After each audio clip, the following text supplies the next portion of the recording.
ಚಾಲಕನ ನಿಯಂತ್ರಣ ತಪ್ಪಿ ಮದ್ಯ ತುಂಬಿದ ಲಾರಿ ಪಲ್ಟಿಯಾದ ಘಟನೆ ರಾಯಚೂರು ತಾಲೂಕಿನ ಹೆಗಸನಹಳ್ಳಿ ಬಳಿ ನಡೆದಿದೆ. ರಸ್ತೆ ಮಧ್ಯೆ ಬಿಯರ್ ಬಾಟಲಿಗಳು ಬಿದ್ದು ಪುಡಿಯಾಗಿದ್ದು ರಾಯಚೂರು ಹೈದರಾಬಾದ್ ರಾಷ್ಟ್ರೀಯ ಹೆದ್ದಾರಿ ಸಂಚಾರ ಅಸ್ತವ್ಯಸ್ತವಾಗಿದೆ. ಅಬಕಾರಿ ಡಿಪೋದಿಂದ ಮದ್ಯವನ್ನು ತುಂಬಿಕೊಂಡು ಶಕ್ತಿ ನಗರಕ್ಕೆ ಲಾರಿ ಹೊರಟಿತ್ತು. ಈ ವೇಳೆ ದುರ್ಘಟನೆ ಸಂಭವಿಸಿದೆ. ಅದೃಷ್ಟವಶಾತ್ ಘಟನೆಯಲ್ಲಿ ಯಾವುದೇ ಪ್ರಾಣಾಪಾಯ ಸಂಭವಿಸಿಲ್ಲ. ಚಾಲಕನಿಗೆ ಸಣ್ಣ ಪುಟ್ಟ ಗಾಯಗಳಾಗಿದ್ದು ಸ್ಥಳೀಯ ಆಸ್ಪತ್ರೆಗೆ ದಾಖಲಿಸಿ ಚಿಕಿತ್ಸೆ ನೀಡಲಾಗಿದೆ. ಈ ಕುರಿತು ರಾಯಚೂರು ಗ್ರಾಮೀಣ ಠಾಣಾ ವ್ಯಾಪ್ತಿಯಲ್ಲಿ ಘಟನೆ ನಡೆದಿದ್ದು ಪ್ರಕರಣ ದಾಖಲಿಸಲಾಗಿದೆ.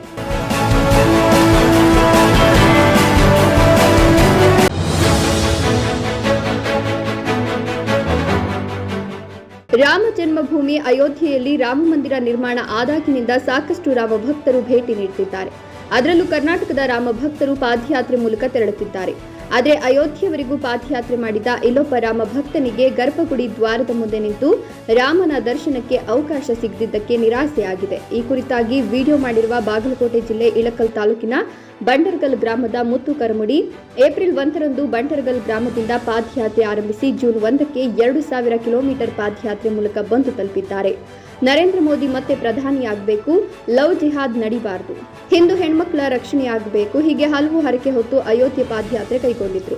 ನನ್ನ ಹರಕೆಗಳಲ್ಲಿ ಒಂದಾದ ಮೋದಿ ಮತ್ತೆ ಪ್ರಧಾನಿಯಾಗಬೇಕೆಂಬುದು ಈಡೇರಿದಂತಾಗಿದೆ.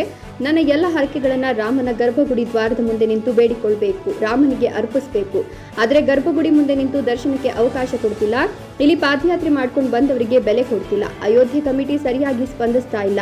ನನಗೆ ಗರ್ಭಗುಡಿ ಮುಂದೆ ನಿಂತು ದರ್ಶನಕ್ಕೆ ಅವಕಾಶ ಕಲ್ಪಿಸಿಕೊಡಿ ಅಂತ ಮನವಿ ಮಾಡಿಕೊಂಡಿದ್ದಾರೆ. ವಿಡಿಯೋ ನೋಡಿ.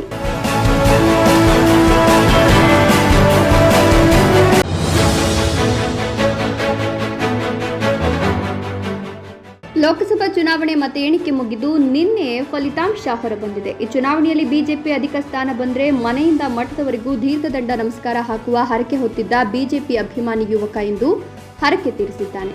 ವಿಜಯಪುರ ಜಿಲ್ಲೆಯ ಕೊಲ್ಹಾರ ಪಟ್ಟಣದ ಶಿವು ಮಂಗಳೂರ ಎಂಬ ಬಿಜೆಪಿ ಪಕ್ಷದ ಅಭಿಮಾನಿ 2024ರ ಲೋಕಸಭಾ ಚುನಾವಣೆಯಲ್ಲಿ ಬಿಜೆಪಿಗೆ ಅಧಿಕ ಸ್ಥಾನ ಬಂದರೆ ಕೊಲ್ಹಾರ ಪಟ್ಟಣದಲ್ಲಿರುವ ತಮ್ಮ ಮನೆಯಿಂದ ಪಟ್ಟಣದ ದಿಗಂಬೇಶ್ವರ ಮಠದವರೆಗೂ ದೀರ್ಘದಂಡ ನಮಸ್ಕಾರ ಹಾಕುವ ಹರಕೆ ಕಟ್ಟಿಕೊಂಡಿದ್ರು.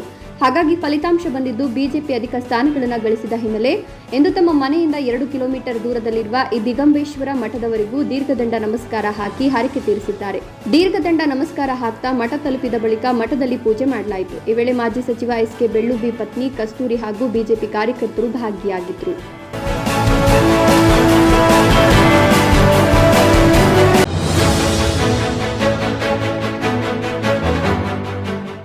ಚಾಲಕ ಪೊಲೀಸ್ ಹೆಸರಲ್ಲಿ ಆಟೋ ಚಾಲಕರಿಂದ ಸುಲಿಗೆ ಮಾಡಿರೋ ಆರೋಪ ಕೇಳಿಬಂದಿದೆ. ಮೆಜೆಸ್ಟಿಕ್ನಲ್ಲಿ ಆಟೋ ನಿಲ್ಲಿಸಿದ್ರೆ 20 ರೂಪಾಯಿ ಕೊಡಬೇಕು, ಪೊಲೀಸರಿಗೆ ಒಂದು ಆಟೋಗೆ 20 ರೂಪಾಯಿ ಕೊಡಬೇಕು ಅಂತ ಧಮಕಿ ಹಾಕಿದ್ದಾನೆ. ಈ ಬಗ್ಗೆ ಪೊಲೀಸರಿಗೆ ಪೋಸ್ಟ್ ಮೂಲಕ ಆಟೋ ಚಾಲಕ ದೂರು ಸಲ್ಲಿಸಿದ್ದಾನೆ.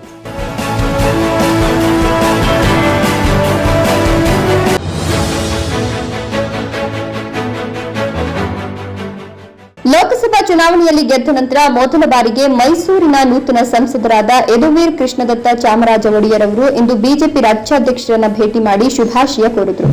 ನಂತರ ಕೆಲ ಕಾಲ ರಾಜಕೀಯ ಬೆಳವಣಿಗೆಯ ಬಗ್ಗೆ ಚರ್ಚೆ ನಡೆಸಿದರು.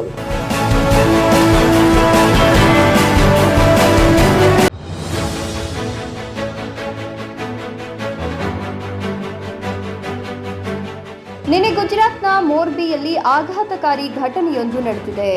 ಬಾಪಾ ಸೀತಾರಾಮ್ ನಗರದಲ್ಲಿ ತಾಯಿ ಹಾಗೂ ಮಗನು ಸ್ಕೂಟಿಯಲ್ಲಿ ಬರ್ತಿದ್ರು. ಈ ವೇಳೆ ಜಲ್ಲಿಕಲ್ಲು ತುಂಬಿಕೊಂಡು ಬರ್ತಿದ್ದ ಟಿಪ್ಪರ್ ಎದುರಾಗಿದ್ದು ಅದಕ್ಕೆ ದಾರಿ ಬಿಡಲು ರಸ್ತೆಯ ಪಕ್ಕಕ್ಕೆ ಸ್ಕೂಟಿ ನಿಲ್ಲಿಸಿದ್ದಾರೆ. ಟಿಪ್ಪರ್ ಮುಂದೆ ಸಾಗ್ತಿದ್ದಂತೆ ರಸ್ತೆ ಕುಸಿದು ಸ್ಕೂಟಿ ಮೇಲೆ ಬಿದ್ದಿದೆ. ಸ್ಥಳೀಯರು ತಕ್ಷಣ ಸ್ಪಂದಿಸಿ ಇಬ್ಬರನ್ನ ರಕ್ಷಿಸಿ ಆಸ್ಪತ್ರೆಗೆ ಕರೆದೊಯ್ದಿದ್ದಾರೆ. ಅದೃಷ್ಟವಶಾತ್ ಇಬ್ಬರು ಬದುಕುಳಿದಿದ್ದಾರೆ ಅಂತ ವರದಿಗಳಾಗಿವೆ.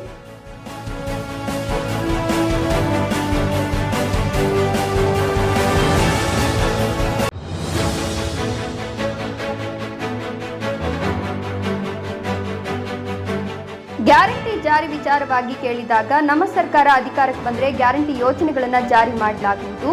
ಕಾಂಗ್ರೆಸ್ ಪಕ್ಷ ಎಂದಿಗೂ ಇಟ್ಟ ಹೆಜ್ಜೆಯನ್ನ ಹಿಂದಕ್ಕೆ ಪಡೆಯೋದಿಲ್ಲ. ಕಾಂಗ್ರೆಸ್ ಸರ್ಕಾರ ಬಂದಾಗ ಗ್ಯಾರಂಟಿ ಯೋಜನೆ ಜಾರಿ ಮಾಡಲಾಗುವುದು ಅಂತ ಹೇಳಿದರು.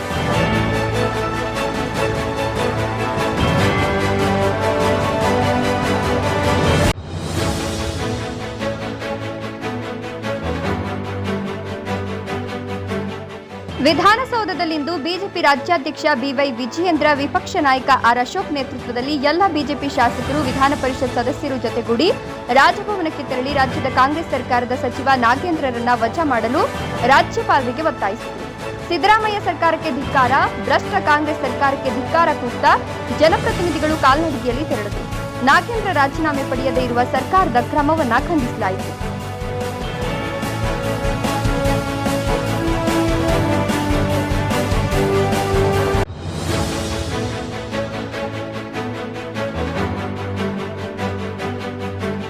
ಅಮೆರಿಕದ ಬೋಯಿಂಗ್ನ ಸ್ಟಾರ್ಲೈನರ್ ಬಾಹ್ಯಾಕಾಶ ನೌಕೆ ಅಂತಿಮವಾಗಿಂದು ಉಡಾವಣೆಯಾಯಿತು. ನೌಕೆಯು ಬಾಹ್ಯಾಕಾಶಕ್ಕೆ ತನ್ನ ಮೊದಲ ಮಾನವ ಹಾರಾಟದಲ್ಲಿ ಅನೇಕ ಅಡೆತಡೆಗಳನ್ನ, ದೋಷಗಳನ್ನ ಅನುಭವಿಸಿದ ಬಳಿಕ ಕೊನೆಗೂ ಯಶಸ್ವಿಯಾಗಿ ಉಡಾವಣೆ ಮಾಡಲಾಗಿದೆ. ಇದರಲ್ಲಿ ಭಾರತೀಯ ಮೂಲದ ಗಗನಯಾತ್ರಿ ಸುನೀತಾ ವಿಲಿಯಮ್ಸ್ ಅವರು ನಾಸಾ ಗಗನಯಾತ್ರಿ ಬುಚ್ ವಿಲ್ನೋರ್ ಅವರೊಂದಿಗೆ ಹಾರಾಟ ನಡೆಸಿರೋದು ದಾಖಲೆಯಾಗಿದೆ.